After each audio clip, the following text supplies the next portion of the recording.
welcome yet again to my show. I know you like the show, you like seeing us. If you're new on my channel, welcome. Do me a favor, go ahead and hit the subscribe button and the notification bell, okay? So that you're notified when new episodes drop. And viewers, if you're returning to the show, hey, it's just validation that you like this. So I am all good. On today's show, oh my goodness, I'm going to be talking to, the youngest guest I've had so far on my shows. And she's super talented. You wait until we get into it and you guys will agree with me, right?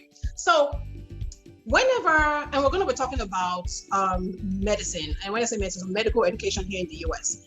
Whenever, for those of us who live here in the US, or if you live abroad but you run into any US trained doctors, we hail them as in literally whoa, because anyone who knows what the process is like to go through a medical education here in the US, we know that it is not for the faint-hearted. It is not a super easy one. You better have your heart in it, because you're in it for the long run. So let me break it down to you what this process is like. You get your bachelor's degree in some science field, right? So maybe biology, biochemistry, chemistry, just whatever it is, right? And then you apply for medical school. Now, in your third or fourth year, you sit for what we call the MCAT exams. Sit for it. Hopefully you ace it because it is a highly competitive process to get into to medical school. You're hoping that you ace it, you meet all the other requirements, you match to the medical school of your choice. And then once you get into medical school, you do 4 years of that. And then you then apply to go into a residency program. And that's at least a minimum of 3 years. It depends on your specialty. Now, even that process of matching into a residency program, see, I have a sister who's a medical doctor, and I know the process all too well. Like sleepless nights, you're worrying, oh my goodness, and all that. It is not for the faint-hearted. Then you do minimum of 3 years. Again, depends on the specialty. Once you're done, some of them are like, okay, that's it, I'm done. Let me, get into the field and start working. Others are like, you know what? I want to subspecialize in something else, right? In a subspecialty within that field. And you go on to do at least a minimum of 3 years, again, in a fellowship. Are you counting all the years? I don't know if you're counting 4 years bachelor's, 4 years this and all that. So not for the faint-hearted, but suffice to say that the medical program here in the US is one of the highly sought after. And trust Nigerians, we know the carry last for here. There are tons of competent Nigerian doctors who are practicing here in the US. We're going to be meeting one of them today. I mean, she's not practicing yet because she's in her fellowship program, but we're going to be meeting with her. Meet Dr. Fulfilled Ighalo. She's currently at a fellowship at Baylor College of Medicine, studying for the subspecialty Pediatric Endocrinology. I don't know if I even said that. So, Dr. Ighalo, welcome to the show. You're going to tell us all about what exactly that means. Well, welcome to the show and glad to have you here. You're my youngest guest so far. Thank you. Thanks for having me. And I'm pleasantly surprised that I'm the youngest. I know. I'm super excited because I'm like, hey, I get to have a young guest. And I know you young ones are really into this whole Afro beats these days. I mean, I have cousins, I've got friends, So what's your favorite? Are you into Afro beats? I don't ask you, but I think you are. Yes, I definitely am. So what's your favorite trending, Afro beats, either artist or music these days? Well, so the Buga dance or the Buga song it's been in my head. Actually, truly, I've been my brother's actually getting married soon, and we're doing the dance for that. So I've been really jamming with that. Okay. So I'm gonna put you on the spot. Do you want to sing the chorus or sing? Give us spend some 1 minute or so singing it. Or maybe okay. Let me give it a try. All right. Go lo lo lo. Go lo lo lo, booga oh, let me booga, let me see you de booga. Go lo lo lo, hey, go lo lo lo, booga oh, hey. Oh my goodness, that is so much fun. One of these days, my goal is to have some of the superstars, Davido, Kiss Daniel, Wizkid on my show. And then I think then I'll know that me are blown as well, right? That would be amazing. Okay, so doctor, now that thank you so much for that. That was nice. So let's get back to so Dr. Ighalo, you are studying right now a fellowship, getting your pediatric in the field of pediatric endocrinology. What exactly is that? Yeah, so endocrinology is basically dealing with all the organs in the body that produce hormones. So it's a very like encompassing specialty. So we deal with diabetes, and of course, since I'm doing pediatric endocrinology, that's with children. So children with diabetes, with deal with growth, because you need, hormones are what help us to grow. Obviously, puberty, with things like even like reproduction. So it's a pretty all-encompassing, very it crosses a lot of systems in the body. So we deal with a lot of that. So anything that has to do with hormones and kids, that's what I deal with. So have you always wanted to be a pediatrician, or was this something well, first of all, so have you always wanted to be a doctor, and then you say, okay, yes, I want to be a doctor. Now, how do you decide, okay, pediatrics, right? And then now into what you're doing. I guess talk to us about that. Yeah. So I only figured out that I want to be a doctor when I was I think like almost finishing my elementary or primary school. I just felt like I really liked helping people, and then of course I was very fascinated with biology and just how the body works. So I'm like, okay, medicine.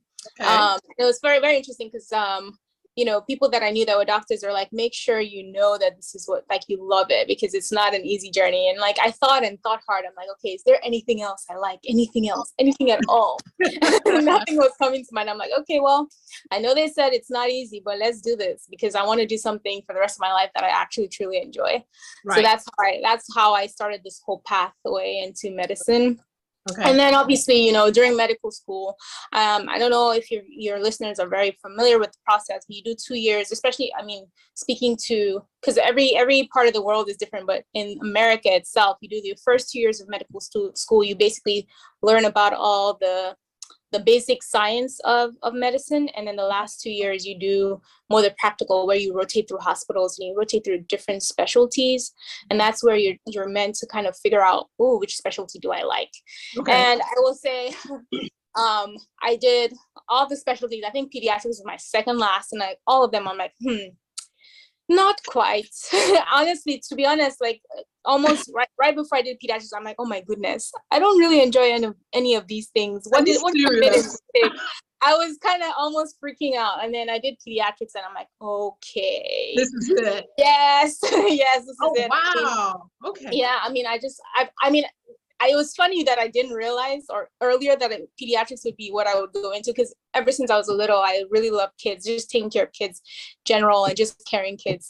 But yeah, it didn't click until I did pediatrics. I'm like, oh my God, I love this. And yeah, kids are just different. They're more resilient, and the things that, they come in with are so different. So I fell in love with pediatrics. And then when I applied for pediatric residency, and during residency, I also never thought about endocrinology. It never really, crossed my mind. I was actually thinking of being a neonatologist, which is baby for, premature children. The preemie. Yeah. But I did that, and I'm like, okay, yeah, maybe not. But so it was actually when I was on nights during my residency. I was the intern on night shift, and I had I think it was like a 7-year-old boy that was died first, basically came into the hospital in DKA, which is diabetic ketoacidosis, basically for the first time realizing that he had type 1 diabetes. And I remember going into the room with the parents, and he was obviously like, kind of, scared, and the family too were like overwhelmed with the new diagnosis. And I kind of just tried to walk them through, and like, this is gonna be a long journey, but you're gonna have doctors, and your doctor is going to be taking you through it, and it's going to be just take it one day at a time. And there was just something about that, that was the aha moment, right? Yeah. It was very like, I felt, I don't know, different. And I remember walking out of that room being like, man, I really want to follow this kid in clinic and see what happens and how the family handles everything, and how, everything goes wrong. And so that's how I knew that was my little gateway into pediatric endocrinology. And I just started fellowship, and I'm loving it so much. So yeah, the long story of what your long answer to your question. No. It's appropriate, and thank you for the story, because we non-doctors or non-medical, those not in medical field, really, we really do not really appreciate what it takes to be a doctor. Like, we don't. I mean, I have some appreciation, again, because I have a sibling who's a doctor, and so once you have a sibling who's a doctor, the other siblings sort of go through the motions too, right? Because you're so there true. for the sibling, late nights during rotations, and also we kind of have, but we still don't have an idea. So I do appreciate the what you call long story, but it's not long. It's just really giving us the gist of it. Okay, but now I know your medical education story didn't begin here in the US. So you went to residency here in the US, and then now you're in your fellowship here in the US. But your bachelor's and even your medical school wasn't here in the US. So walk us through, like, where were you, for your bachelor's, and then your med school, and how you transition. How you thought, okay, yeah, you know what, I need to transition to the US. I mean, you could have gone to the UK or any other, or to the Middle East or whatever it is, but no, you're here in the US, which we appreciate. But walk us through all that. Yeah. So, I mean, I was born in Nigeria, but we moved to South Africa when I was like 8 or so. So I went through most of my school system in South Africa, and when I did do my bachelor's in South Africa. But if anybody who has ever schooled in South Africa, they will know that South Africa is not the most friendly to people that are not South African, and even in the medical, not really the medical system, but it's really hard to get into a medical school in South Africa if you're not South African. But I did try. So that's one part of the story. The second part of the story is like going through my bachelor's in South Africa. I just realized that all my classes, every time they'll talk about any research or anything that's currently going on in the science field or in the medical field, it's always America. I'm like, okay. So seems like they know what they're doing. They're like, that's what I need to be, right? Yes, exactly. So I'm like, seems like they know what they should be doing. If I really want to be good at what I want to do, be medicine, why don't I just go there and find out and learn all these things that we keep hearing about? Right. And so that was what got the wheels turning. So I mean, I actually still did end up applying to both. So actually I applied, so I did the whole process of researching what it takes to get into medical school in America. And like you said, it's like really, especially if you didn't do your bachelor's in America, it's almost impossible. Right. So that wasn't the route. So, but then through my research, I realized and found out that a lot of even Americans go to Caribbean med schools and use that route to get into which is the ultimate goal is residency training in America. So through that, I found out like the top Caribbean med schools. It is a tricky route, but there's some schools that are like, better than others and more guaranteed for you to get into residency after you graduate medical school. So I went through that process. I found out the ones that I wanted to apply to, the Caribbean med schools I wanted to apply to, got into one, thank God. And then actually ended up still getting into one in South Africa. And then I was like, it was like a no-brainer. No-brainer. Honestly, it was a no-brainer. I was like, I'm going to Caribbean med school. So I went to St. George's University, which is in Grenada. Okay. West Indies. So how it works with the Caribbean med school system is basically the school is sort of affiliated with hospitals in America. So you do your first 2 years of basic science, like I was saying, in on one of the Caribbean islands, wherever the school is located. And then you do your last 2 years, which is what they call your clinical years, where you rotate through hospitals. You do it. So for my school, you could choose either, there are a lot of states in America you could do it in, New York, Florida, Chicago. There were a bunch of California, there are a bunch of like sites in the US. And then they also had options in the UK as well, which I considered, but I'm like, you know what, let me just stick to the US. And then, so I ended up doing my last 2 years in mostly New York and New Jersey. And that's where I decided doing pediatric residency. And so that was my whole into my whole pathway into the US medical system. Okay. Yeah. Like I said, hey, we are super glad to have you. Okay. I mean, Nigerians are just doing so well in the medical field. I mean, there are tons of doctors in whatever specialty. I mean, you name it, we're there. And it speaks volumes to our tenacity, to our drive. You're what I call by fire, by force. Like, like, okay, I want to become a medical doctor. And you actually have that path, charted the path, did your research, did the homework. Okay, where do I need to be? Oh, I need to be in the US. Okay, but this is how I need to be in the US, and you just go for it, So hey, go getter, super driven. That's a typical Nigerian in my books, So kudos.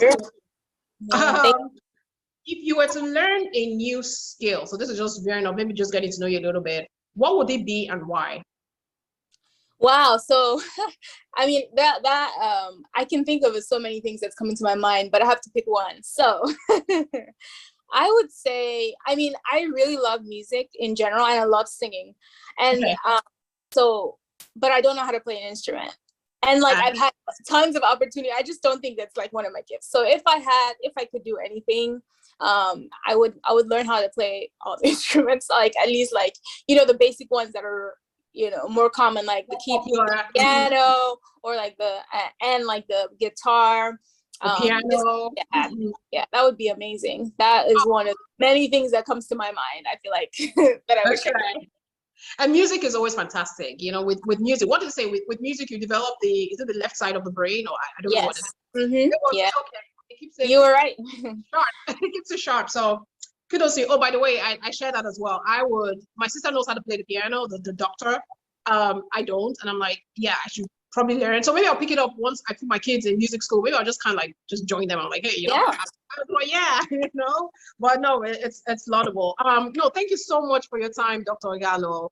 Like I said, you're fantastic. You're amazing. You represent the sampling of Nigerians, at least the Nigerians I know, living here in the US, who are just excelling in their field, whether it's in medicine, if it's in accounting, just like me, if it's in consultancy, but they're putting in, like, once you're there, they put their best foot forward, and you're doing exactly the same. So I really appreciate your time, Dr. Ighalo, coming to the show. Thank you so much for having me. I'm not the best, so I didn't do it properly. So please, people, don't judge. Who judges? Take a time home, because it's easy to sit down there and judge. No, she did it good. So viewers, there you have it. You've seen the amazing Dr. Ighalo. You heard her story. This is what I call by fire, by force. As in, you know what you want and you go for it by fire, by force. No one is coming in your way. You're not letting anything distract you. You're not letting anyone discourage you. You're just forging ahead. You just forge ahead, and that's the name of the game. So until the next time on my show, I say, you have a super sparkly day. Hey, if you've not subscribed, go ahead and hit the subscribe button, okay? And I'll see you next time on the show. Bye now.